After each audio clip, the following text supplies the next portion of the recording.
So hello guys, channel में आप सभी का स्वागत है। और इस वीडियो में अपन बात करने वाले हैं जेनसोल इंजीनियरिंग लिमिटेड के शेयर के बारे में। तो अपन डिटेल एनालिसिस करेंगे शेयर की कि भैया क्या शेयर जो है जब से आया है। तो अगर अपन रिटर्न देख लेते, अगर एक साल में भी कंपनी का रिटर्न देख ले तो 230% का रिटर्न, 5 साल में कंपनी का रिटर्न 5000% के करीब का कंपनी ने रिटर्न बना के दिया, मल्टी बैगर रिटर्न बना के दिया 5 साल में।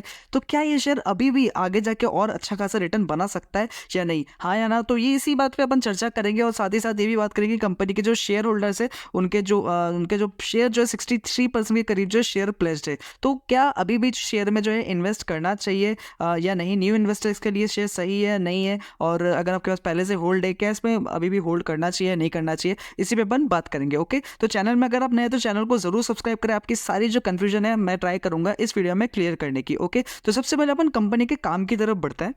तो गाइस, कंपनी के अगर अपन काम देखते हैं तो Gensol engineering limited is engaged in business of solar consulting and EPC. Okay, तो ये कंपनी का कुछ काम ऐसा है। और अगर मैं आपको समझाऊँ इसको प्रॉपर, अगर आप समझाने जाऊँ तो कुछ यहाँ पे है। तो ईपीसी के काम जो है solar EPC, solar O&M, solar monitoring and analysis, तो ऐसा कुछ काम है। और ईवी मैन्युफैक्चरिंग का भी काम है कंपनी का। साथ ही साथ ईवी जो है लीजिंग पे भी देती है, लीज करती है, लीज का भी काम है कंपनी का। एक बार आपको थोड़ा और क्लियर समझाने के लिए कंपनी के एक बार ऑफिशियल वेबसाइट पे अपन चलते हैं। तो गाइस, अभी अपन कंपनी के ऑफिशियल वेबसाइट पे आ चुके हैं और अपन देखते हैं कंपनी का काम। यहाँ पे आपको समझ में आएगा, building tomorrow's energy and infrastructure today. ठीक है, वही अगर अपन काम देखते हैं तो ईवी मैन्युफैक्चरिंग का काम यहाँ पे देखने को मिल रहा है। ठीक है, ईवी लीसिंग का काम देखने को मिल रहा है। और वही अगर अपन देखें तो क्या है, टर्न की ईपीसी, तो सोलर पैनल्स जो होते हैं ये ईपीसी का काम, और सोलर ट्रैकिंग का भी काम है, और O&M सॉल्यूशन का भी काम है कंपनी का। ठीक है, तो ये कुछ कंपनी के काम है और जो काम है डेफिनेटली जो है फ्यूचरिस्टिक देखने को मिल रहा है। तो आगे अपन बात करते हैं। तो गाइस, जैसे कि अपन ने देखा अभी कि आने वाले टाइम में ईवी का जो है एक बहुत अच्छा बोलबाला रहने वाला है। ठीक है, ईवी जो है मार्केट में ही राज करेगा, क्योंकि अगर अपन बात करें ईवी की तो नितिन गडकरी जी जो है अपने रोड मिनिस्टर जो है, अपन कह सकते हैं हाईवे मिनिस्टर जो है, तो उन्होंने ऐसा कहा कि आने वाले 10 सालों में वो सपना देखते कि भैया सारे जो पेट्रोल और डीजल वाले कार है ना, सबको रिप्लेस कर देंगे। किससे? ईवी से रिप्लेस कर देंगे। ये मतलब करना चाहते हैं इंडिया में। ओके, तो ईवी जो है डेफिनेटली ग्रो होने वाला है। और अभी ईवी की जो अगर अपन टाटा की सेल्स देखते हैं तो 9000 करोड़ के करीब, जो 9200 करोड़ की सेल्स हो चुकी है कंपनी की ईवी की इस साल की। तो डेफिनेटली ईवी का जो काम बढ़ता हुआ नजर आ रहा है, कंपनी का काम जो है फ्यूचरिस्टिक है। और अगर अपन आगे बात करते हैं कंपनी के फंडामेंटल्स की तरफ बढ़ते हैं तो 9000 करोड़ की कंपनी है। ठीक है, छोटी कंपनी है, स्मॉल कैप की कंपनी, स्मॉल साइज कंपनी है और पैसा बना सकती है। ठीक है, डेफिनेटली अगर छोटी कंपनी अभी 3000 करोड़ की, आगे अगर ये कंपनी मार्केट कैप जो है 8000 करोड़ का भी हो जाता है ना, तो अच्छा खासा पैसा बन जाएगा आपका। ठीक है, अभी 4000 करोड़ के करीब है। और आगे अगर अपन बात करें स्टॉक के पीई की तो 74 का पीई है। और डिविडेंड कंपनी नहीं दे रही है, डिविडेंड क्योंकि अच्छा खासा नंबर आ रहा है, फिर भी जो है कंपनी डिविडेंड नहीं दे रही। कंपनी को डिविडेंड देना चाहिए। और आरओसी देखे तो 14% का और आरओई 20% का। तो आरओसी आरओई जो है डिसेंट देखने को मिल रहा है। आरओसी और आरओई खराब नहीं है। ओके, ग्रोइंग है, छोटी कंपनी है और ग्रोइंग कंपनी है। इंडस्ट्री पी की बात करें तो 38 है और फिलहाल जो कंपनी का पी है वो 74, तो करीब करीब इंडस्ट्री पी से डबल देखने को मिल रहा है। ओके, आगे अपन कंपनी के नंबर्स के बारे में बात करते हैं, लेकिन उससे पहले अपन बात करेंगे कुछ प्रोज एंड कॉन्स की। तो गाइस, कंपनी के अगर अपन प्रोज देखते हैं तो company is expected to give a good quarter. ठीक है, company has delivered a good profit growth of 52.1% CAGR over last 5 years. ठीक है, ये भी ठीक है। लेकिन कंपनी के कॉन्स की अगर अपन बात करें तो एक तो स्टॉक जो है 12 टाइम्स अपने बुक वैल्यू से हायर है, और डिविडेंड कंपनी पे नहीं करती, लो इंटरेस्ट कवरेज रेशियो है, और सबसे कंसर्न वाली बात कि 63.1% जो है प्रमोटर होल्डिंग है कंपनी की। और वहीं बात करते हैं तो प्रमोटर होल्डर जो है 3 साल में जो है 8% के करीब डिक्रीज हुए। तो ये एक छोटी सी कंसर्न की बात है, ये वाली छोटी सी है, लेकिन ये जो एक थोड़ी बड़ी कंसर्न वाली बात है।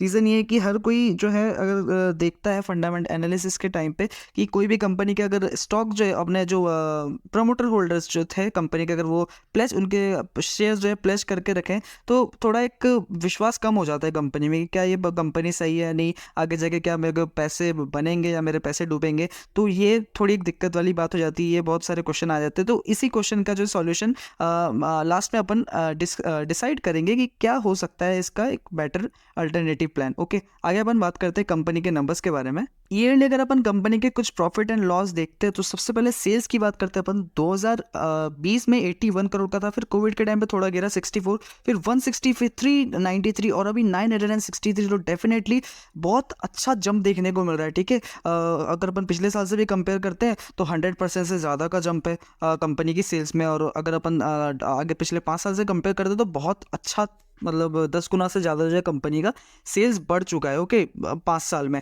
तो डेफिनेटली कंपनी का काम अच्छा हो रहा है, कंपनी ग्रो कर रही है। वही अगर अपन देखते हैं कंपनी का ऑपरेटिंग प्रॉफिट मार्जिन, ये भी बहुत अच्छा है। कैसे 2020 में था 5%, फिर 10%, 12%, 15% और 24%। तो ऑपरेटिंग प्रॉफिट मार्जिन जितना होगा आपको समझ में आएगा काम कंपनी का उतना अच्छा हो रहा है। और कंपनी का जो मार्जिन है, ठीक है, प्रॉफिट मार्जिन है, उतना ज़्यादा बच रहा है। तो काम के बाद 24% के करीब जो है मार्जिन बच रहा है कंपनी के पास, जो कि एक और अच्छा साइन है। और नेट प्रॉफिट की अगर अपन बात करते हैं कंपनी की, तो नेट प्रॉफिट अगर देखते हैं कितना कंपनी का नेट प्रॉफिट रहा इस बार, 53 करोड़ का नेट प्रॉफिट था। पिछले साल जो कंपनी का नेट प्रॉफिट 25 करोड़ का नेट प्रॉफिट था। तो 100% का जो है जंप देखने को मिल रहा है कंपनी के नेट प्रॉफिट में। एक और पॉजिटिव चीज़, अपन कोई भी कंपनी में इन्वेस्ट करते अगर अपन उसको चाहते हैं कि वेल्थ बनाए, तो 4 से 5 साल जो है ईजिली अपन को उसको मतलब रखना चाहिए अपने पोर्टफोलियो में। ठीक है, वेल्थ बनाने के लिए, अपन स्टॉक मार्केट से रिटर्न बनाने के लिए, तो डेफिनेटली अच्छा खासा रिटर्न मिल जाता है 4 से 5 साल में।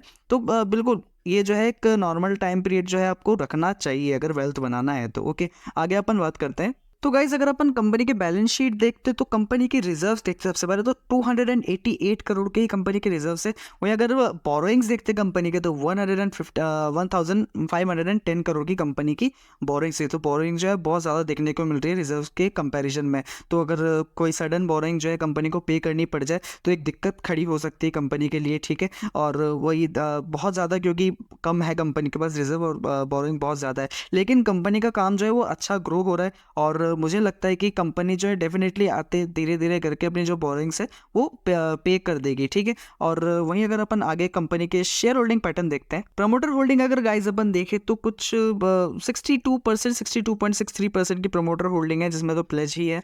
और बाकी अगर FIS की होल्डिंग देखें तो 2.39% की FIS की होल्डिंग है। ठीक है, FIS की होल्डिंग ठीक ठाक है, मतलब अगर अपन देखते हैं पिछले क्वार्टर से थोड़ी सी कम हुई है। पिछले क्वार्टर में 2.94% था, अभी वो 2.39% हो चुका है। तो फॉरेनर वालों ने जो है स्टेक अपना बेचा है थोड़ा।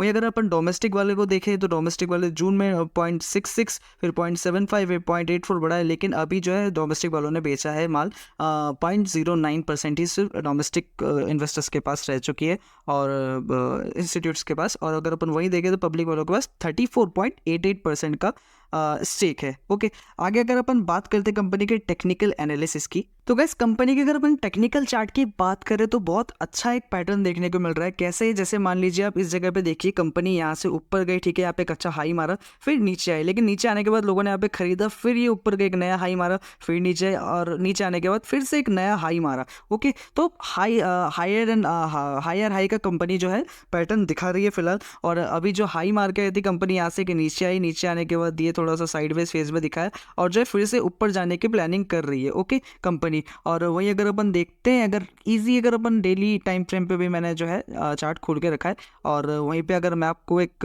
लाइन बना देता हूँ एक फिलहाल, तो ये एक लाइन बना दी मैंने। तो इस लेवल के ऊपर अगर कंपनी रहा कुछ, आप मान लीजिए 1100 के ऊपर जाता है ना, तो 1100 के ऊपर जाने के बाद तो मुझे लगता है डेफिनेटली एक अच्छी खासी तेज़ी आने वाली है। या फिर अपन कहे कि एक ग्रीन कैंडल बन जाती है 1070 रुपये की या फिर 1080 रुपये की इस जगह पे, तो डेफिनेटली एक जंप दिखा सकता है, मुझे ऐसा लगता है। स्टॉक अगर आपके पास पहले से होल्ड है ना, तो भैया आप उसको मत छोड़ना, मैं आपको पहले ही कह दूँ, अभी तो उसको छोड़ना ही मत, क्योंकि आगे जाके एक अच्छा खासा और रिटर्न बना सकती है। और अगर आपने 5 साल से होल्ड करके रखा तो आपके पास मल्टीवे का रिटर्न वैसे ही हो चुका है। अब बाकी उसमें अगर आप अपना स्टॉक बेचना चाहें तो वो आपके मर्जी के हिसाब से, अगर आपको प्रॉफिट बुक करना है।